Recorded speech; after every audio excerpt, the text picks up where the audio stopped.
I'll let Nick talk about it, but I know that there's the three main characters in the villains, which is the masked character and the wonderful Mary Elise Hayden, who plays our evil queen.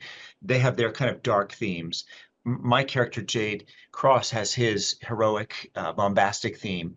Sterling has his nautical, adventure romance theme. And of course, Ara has her whimsical, light theme. Mm. Um, and then the rest, Nick, I'll let you speak to that as well.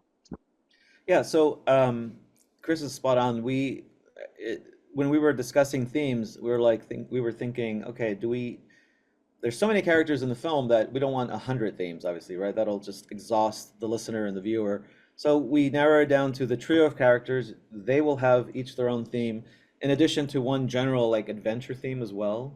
Mm. And then the villains just have their own theme, even though there's three of them. Mm. So for the trio of characters, Ara's is very magical, whimsical, but then majestic, and it grows as her magic gets stronger throughout the film, and it's this very lyrical kind of rising line that starts from the bottom and then just gets a little bit stronger each time. And you hear it in moments right in the beginning of the prologue. I have it there. It's an augment. It's pretty much stated full front, and then later on you hear it as she resurrects Jade in one of the moments, and then at the very end when she gets the wand, and then Jade's theme is sprinkled throughout. I think during the montage sequences with Sterling, you hear his theme because that character goes through a transformation. He goes from being on the bad side or the evil side, and then he joins Ara's forces, so he becomes a force for good. And again, Sterling has a nautical theme, which is it's almost like in 12/8, I think. So it's very Mm. triplets all over the place. And I think for that, I was influenced a lot by uh, the Seahawk, that score.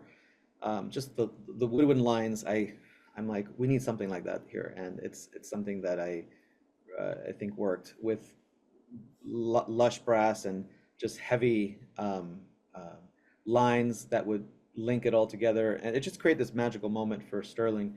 And then the evil Queen Gwendolyn we had the choir making strange and kooky sounds for textures, had the strings playing like really strange effects.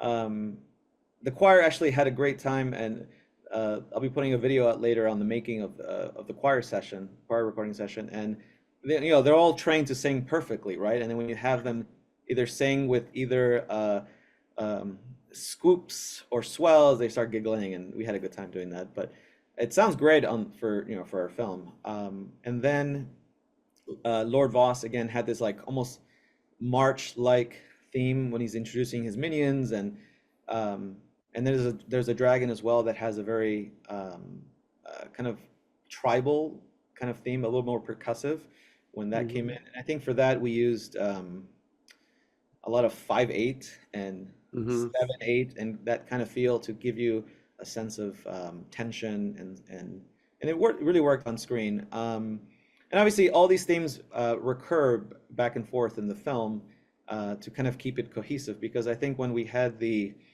temp was there obviously to help the editor assemble the whole edit together, and I think it was kind of choppy, although I did get a sense of what they wanted. But these themes obviously made the score a little bit more united and I guess easier to swallow in terms of understanding the film and what the characters are doing.